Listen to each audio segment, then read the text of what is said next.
یمن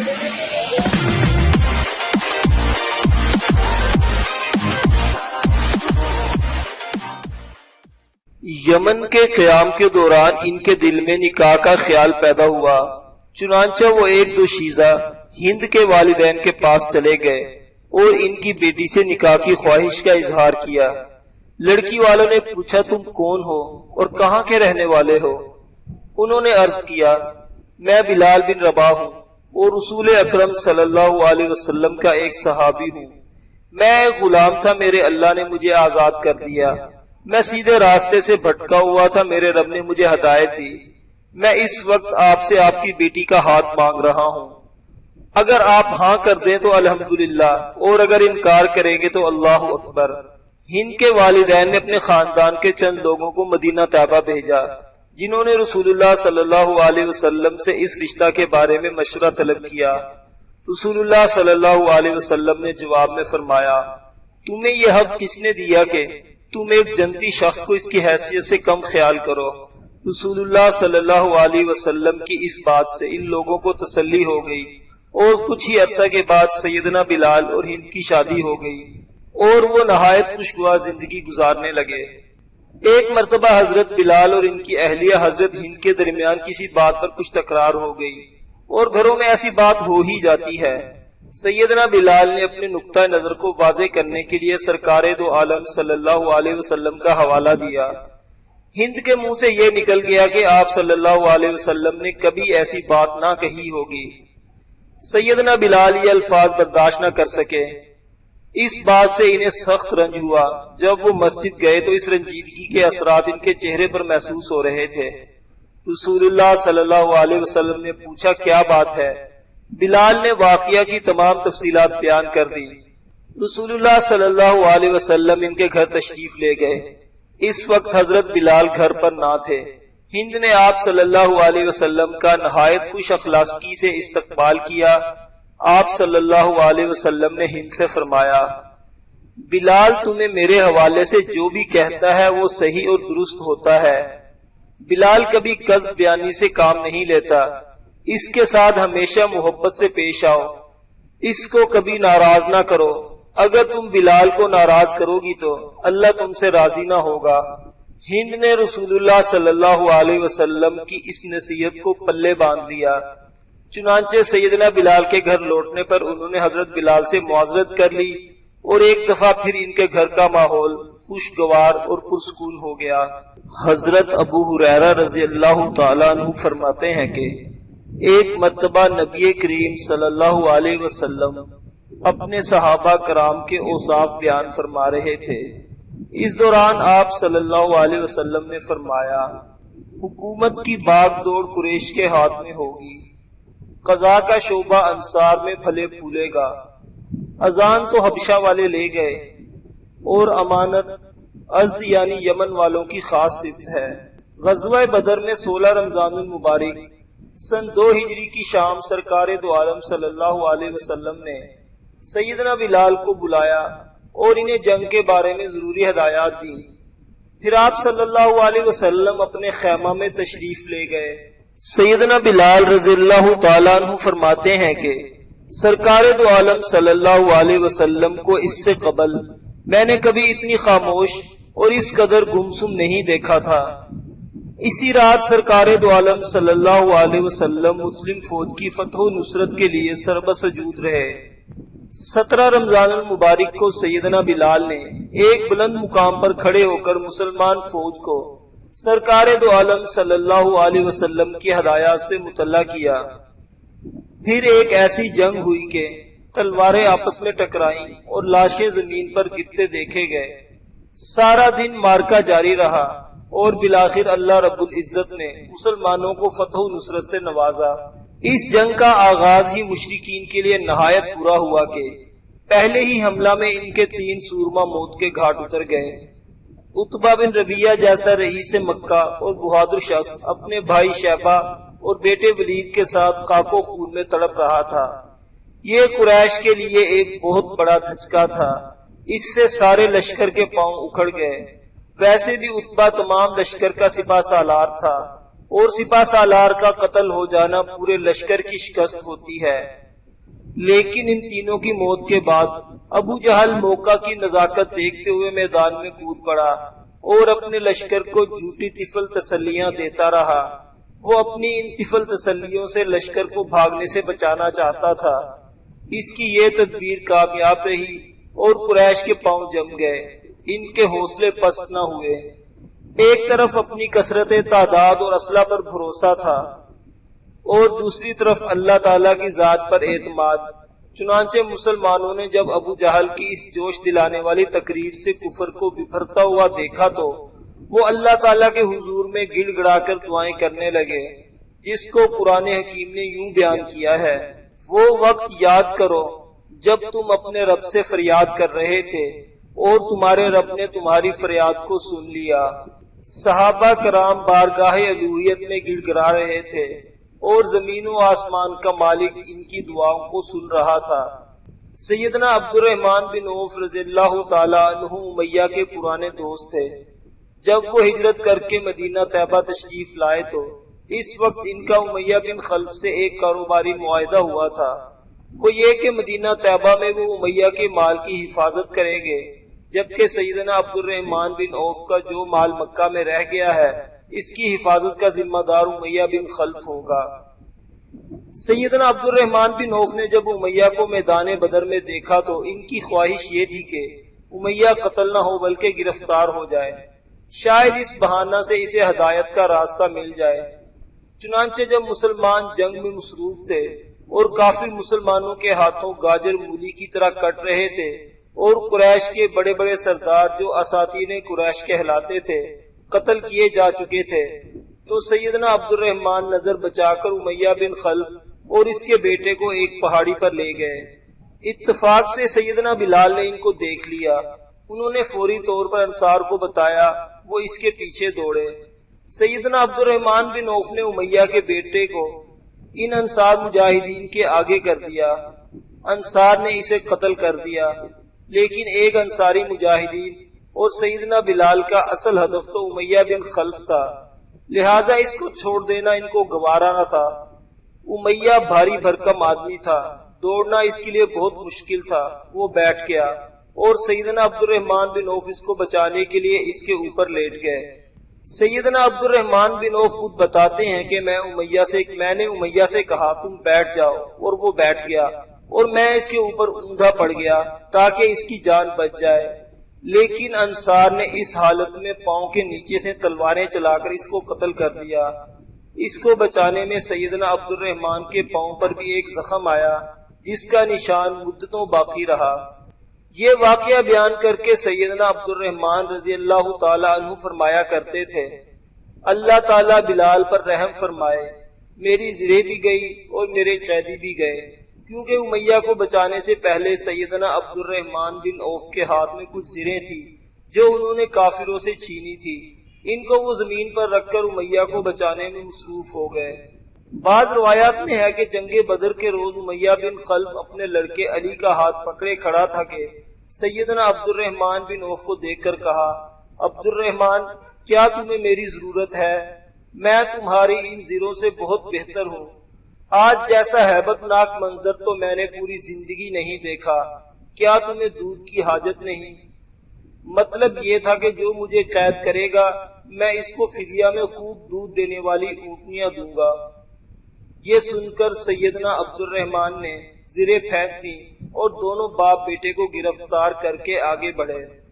امیہ نے سیدنا عبد الرحمن بن عوف سے پوچھا: تم لوگوں میں وہ کون ہے جس نے سینے پر شتر مرغ کا پر سجا رکھا ہے؟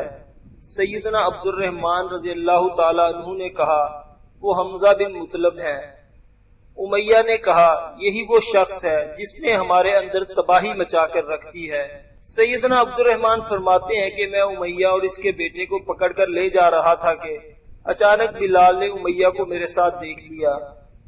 بلال کو امیہ کے وہ سارے ظلم و ستم یاد آ گئے جو وہ مکہ میں ان پر ڈھایا کرتا تھا، چنانچہ امیہ کو دیکھ کر انہوں نے کہا: یہ کافروں کا سرغنہ ہے، اب یا تو یہ زندہ رہے گا یا میں نے کہا: بلال، یہ دونوں میرے قیدی ہیں۔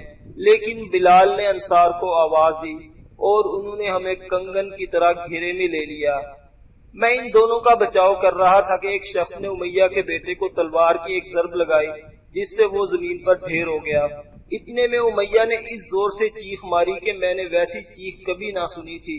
میں نے کہا بھاگ جاؤ، لیکن آج بھاگنے کی گنجائش نہیں، باخدا میں آج تمہارے کام کچھ نہیں آ سکتا۔ اس کے بعد انصار نے اپنی تلواروں سے ان دونوں کا کام تمام کر دیا۔ حضرت عبداللہ بن عباس رضی اللہ تعالیٰ عنہ فرماتے ہیں کہ ایک مرتبہ میں رات کے آخری حصہ میں رسول اللہ صلی اللہ علیہ وسلم کی خدمت میں حاضر ہوا اور میں نے آپ کے پیچھے کھڑے ہو کر نماز شروع کر دی۔ آپ صلی اللہ علیہ وسلم نے مجھے آگے اپنے برابر کھڑا کر دیا۔ جب آپ نماز میں مشغول ہوئے تو میں پھر پیچھے ہٹ گیا۔ جب آپ نماز سے فارغ ہوئے تو مجھ سے فرمایا، جب میں تمہیں اپنے برابر کھڑا کرتا ہوں تو تم پیچھے کیوں ہٹ جاتے ہو؟ میں نے عرض کیا، یا رسول اللہ، کیا کوئی آدمی اتنی قابلیت رکھتا ہے کہ آپ کے برابر کھڑا ہو جائے حالانکہ آپ اللہ کے رسول ہیں؟ آپ صلی اللہ علیہ وسلم میری اس بات سے بہت خوش ہوئے اور میرے لیے علم و فہم میں اضافہ کی دعا فرمائی۔ پھر رسول اللہ صلی اللہ علیہ وسلم سو گئے۔ پھر حضرت بلال حاضر خدمت ہوئے اور عرض کیا، یا رسول اللہ نماز۔ آپ صلی اللہ علیہ وسلم اٹھے اور آپ نے نماز پڑھائی۔ آپ صلی اللہ علیہ وسلم نے دوبارہ وضو نہیں کیا۔ سونے کے باوجود آپ نے وضو اس لیے نہیں فرمایا کیونکہ جب آپ صلی اللہ علیہ وسلم آرام فرماتے تھے تو صرف آپ کی آنکھیں سوتی تھیں اور دل بیدار رہتا تھا۔ دل کی بیداری کی بنا پر وضو ٹوٹنے کا اندیشہ نہ تھا۔ یہ رسول اللہ صلی اللہ علیہ وسلم کی خصوصیت ہے۔ اگر کوئی امتی سو جائے تو اس کا وضو ٹوٹ جائے گا۔ سن 2 ہجری میں سیدہ فاطمہ رضی اللہ تعالی عنہا کا نکاح سیدنا علی کرم اللہ وجہہ سے ہوا۔ یہ شادی رسول اللہ صلی اللہ علیہ وسلم نے خود اپنے ہاتھوں سے کی۔ سیدہ فاطمہ کی خواستگاری کے لیے شرفائے قریش نے رسول اللہ صلی اللہ علیہ وسلم سے بات کی، لیکن آپ صلی اللہ علیہ وسلم ان کی استدعا پر خاموشی اختیار فرمائی۔ سیدنا علی رسول اللہ صلی اللہ علیہ وسلم سے سیدہ فاطمہ کی خواستگاری کے بارے میں درخواست کرنا چاہتے تھے، لیکن اپنی تنگ دستی کی وجہ سے کوئی بات نہ کر سکے۔ ایک روز سیدنا ابوبکر صدیق نے سیدہ عمر فاروق اور سیدنا سعد سے فرمایا کہ اٹھو، سیدنا علی کے پاس چلے اور ان کو سیدہ فاطمہ کی خواستگاری کے لیے تیار کریں۔ اگر سیدنا علی کی تنگ دستی مانے ہو تو ان کی مالی امداد کریں۔ سیدنا سعد بن معاذ رضی اللہ تعالی عنہ نے سیدنا ابوبکر صدیق کی اس تجویز کو سراہا۔ چنانچہ یہ سب حضرات اٹھ کر سیدنا علی رضی اللہ تعالی عنہ کے گھر گئے۔ سیدنا علی گھر پر موجود نہ تھے، بلکہ اپنا اونٹ لے کر ایک انصاری کے باغ میں آپ کشتی کے لیے گئے ہوئے تھے۔ یہ تینوں حضرات اس باغ میں سیدنا علی کے پاس پہنچ گئے۔ سیدنا علی رضی اللہ تعالی عنہ نے پوچھا، کیسے آنا ہوا؟ سیدنا ابوبکر صدیق رضی اللہ تعالیٰ عنہ نے کہا، آپ نیک خصائل ہیں، دوسرے لوگوں سے سبقت لیے ہوئے ہیں اور سرکار دو عالم صلی اللہ علیہ وسلم سے نسبی رشتہ میں آپ دوسروں سے قریب تر ہیں اور رسول اللہ کی صحبت میں بھی ہمیشہ سے ہیں، لہٰذا آپ کو سیدہ فاطمہ کی خواستگاری میں کون سا امر مانے ہے؟ میرا خیال ہے کہ خدا اور رسول اللہ صلی اللہ علیہ وسلم نے یہ رشتہ آپ کے لیے رکھا ہوا ہے۔ سیدنا ابوبکر صدیق کی یہ بات سن کر سیدنا علی کرم اللہ وجہہ کی آنکھوں سے آنسو جاری ہو گئے۔ فرمانے لگے، اے ابو بکر، آپ نے میرے غم کو تازہ کر دیا، میرے دل کی پوشیدہ آرزو کو برانگیختہ کر دیا۔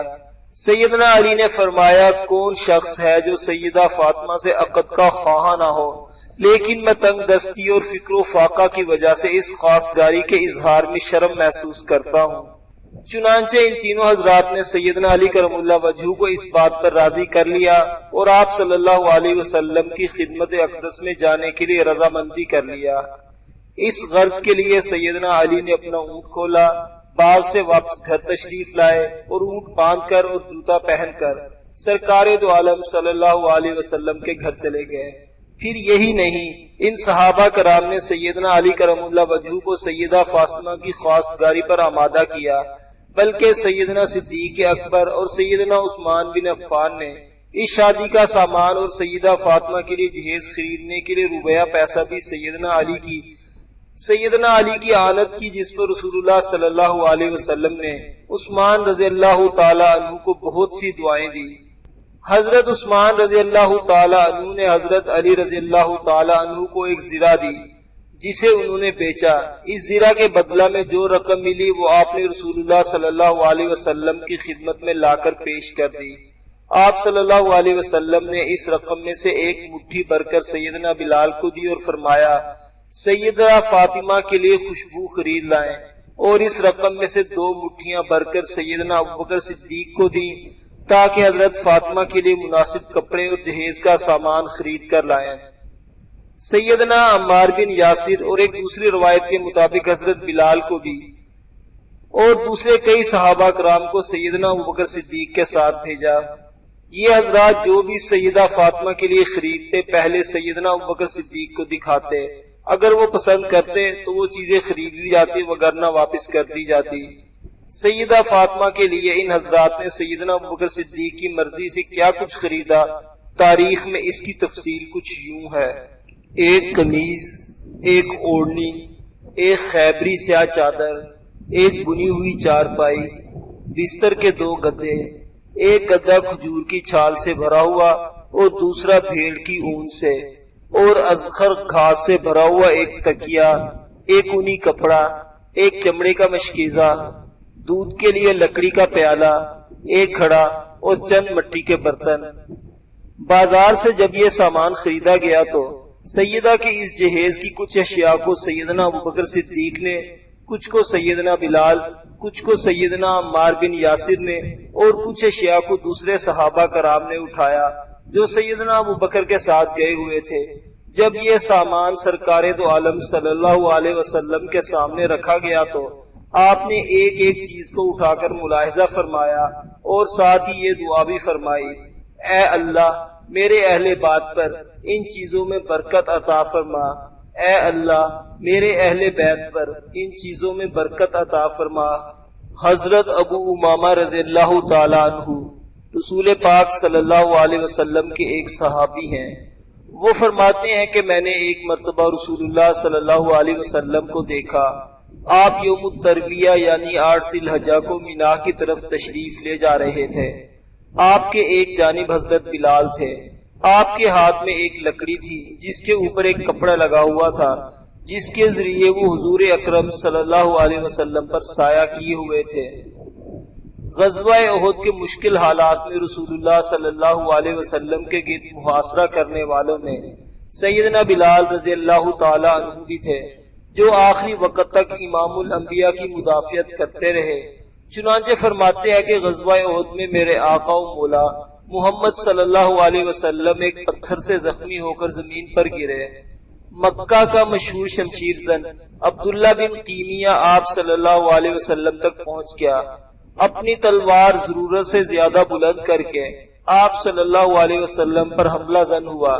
صحیح نشانہ لگانے کی تمام کاوش کے باوجود وہ ناکام رہا۔ میں نے خود کو پوری قوت کے ساتھ ابن قیمیہ پر پھینکا، میری تلوار اور میرا جسم زمین پر رگڑے گئے۔ پھر ہم سب سرکار دو عالم صلی اللہ علیہ وسلم کے ارد گرد جمع ہو گئے۔ ہم کل 12 آدمی تھے اور ہماری تلواریں خار پشت کی کانٹوں کی طرح اٹھی ہوئی تھی۔ مسلمانوں کو جب یہ معلوم ہو گیا کہ سرکار دو عالم صلی اللہ علیہ وسلم حیات ہے تو ان کی ہمت جوان اور ارادے مصمم ہو گئے۔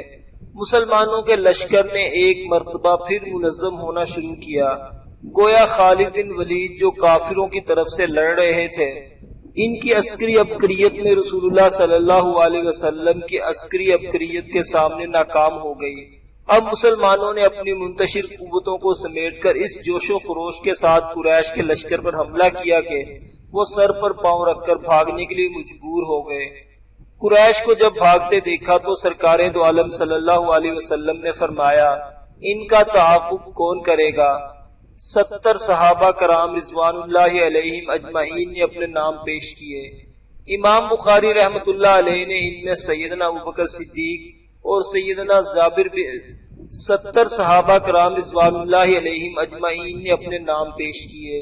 امام بخاری رحمت اللہ علیہ نے ان میں سیدنا ابوبکر صدیق رضی اللہ تعالی عنہ اور سیدنا زبیر بن عوام رضی اللہ تعالی عنہ کے ناموں کی تصریح کی ہے۔ غزوہ بنو قریظہ ذی قعدہ 5 ہجری کو پیش آیا۔ رسول اللہ صلی اللہ علیہ وسلم غزوہ خندق سے صبح کی نماز کے بعد واپس ہوئے۔ آپ نے اور تمام مسلمانوں نے ہتھیار کھول دیے۔ جب ظہر کا وقت قریب آیا تو حضرت جبریل امین علیہ السلام ایک خچر پر سوار امامہ باندھے ہوئے تشریف لائے اور نبی کریم صلی اللہ علیہ وسلم سے مخاطب ہو کر کہا، کیا آپ نے ہتھیار اتار دیے؟ آپ صلی اللہ علیہ وسلم نے فرمایا، ہاں ہم نے اتار دیے ہیں۔ حضرت جبریل امین نے عرض کیا، فرشتوں نے نہ تو ابھی تک ہتھیار کھولے ہیں اور نہ ہی واپس ہوئے ہیں۔ اللہ تعالیٰ نے آپ کو بنی قریظہ کی طرف جانے کا حکم دیا ہے اور میں خود بنی قریظہ کی طرف جا رہا ہوں۔ حضرت جبریل علیہ السلام رخصت ہوئے تو نبی کریم صلی اللہ علیہ وسلم نے حکم دیا کہ کوئی شخص سوائے بنو قریظہ کے کہیں نماز اثر نہ پڑھے۔ بعد ازاں رسول اللہ صلی اللہ علیہ وسلم نے اسلام کا جھنڈا حضرت علی کرم اللہ وجہہ کو دے کر روانہ فرمایا۔ جب حضرت علی کرم اللہ وجہہ وہاں پہنچے تو یہود نے حضرت صلی اللہ علیہ وسلم کو کھلم کھلا گالیاں دی، جو ایک مستقل اور ناقابل معافی جرم ہے۔ اس کے بعد حضرت صلی اللہ علیہ وسلم خود بنفس نفیس روانہ ہوئے اور پہنچ کر بنو قریظہ کا محاصرہ کیا۔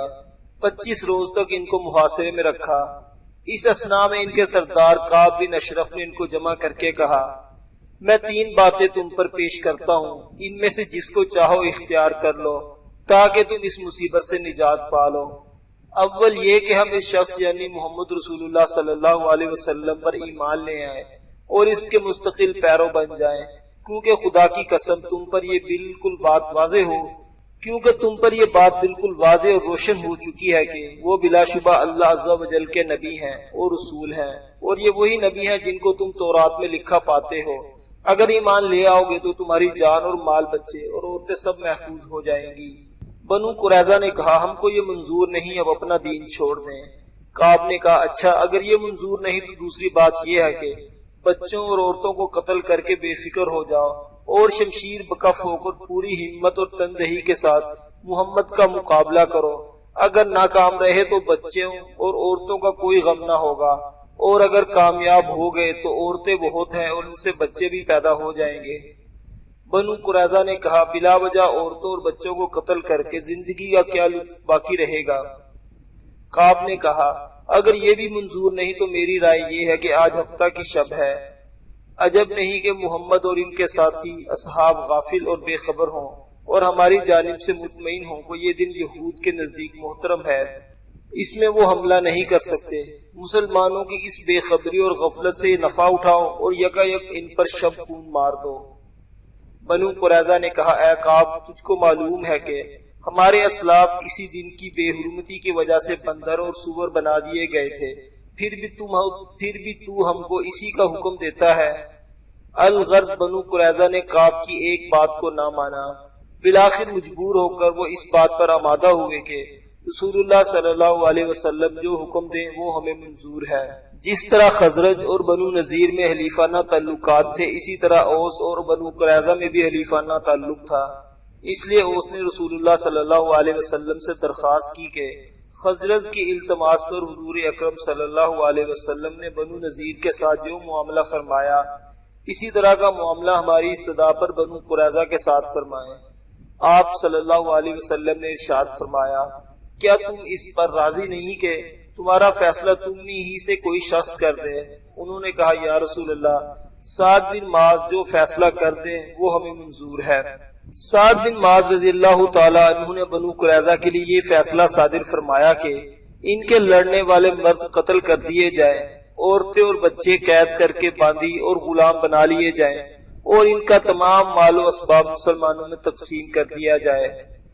حضرت سعد رضی اللہ تعالیٰ عنہ کا یہ فیصلہ سن کر آپ صلی اللہ علیہ وسلم نے ارشاد فرمایا، بے شک تو نے اللہ کے حکم کے مطابق فیصلہ کیا۔ اس کے بعد تمام بنو قریظہ گرفتار کر کے مدینہ لائے گئے اور ایک انصاری عورت کے مکان میں انہیں مبعوث رکھا گیا۔ بازار میں ان کے لیے خندقیں کھدوائی گئیں، بعد ازاں 2-2 4-4 کو اس مکان سے نکلوایا جاتا اور ان خندقوں میں ان کی گردنیں ماری جاتی۔ حی بن اخطب اور سردار بنو قریظہ کعب بن اسد کی بھی گردن ماری گئی۔ عورتوں میں سوائے ایک عورت کے کوئی قتل نہیں ہوا، جس کا جرم یہ تھا کہ اس نے کوٹھے سے چکی کا پاٹ گرایا تھا، جس سے خالد بن سوید رضی اللہ تعالیٰ عنہ شہید ہوئے۔ اس غزوہ میں حضرت بلال اور آپ کے بھائی حضرت خالد پوری دلیری سے شریک ہوئے اور آپ ہاتھوں میں نیزے اٹھائے ہوئے تھے۔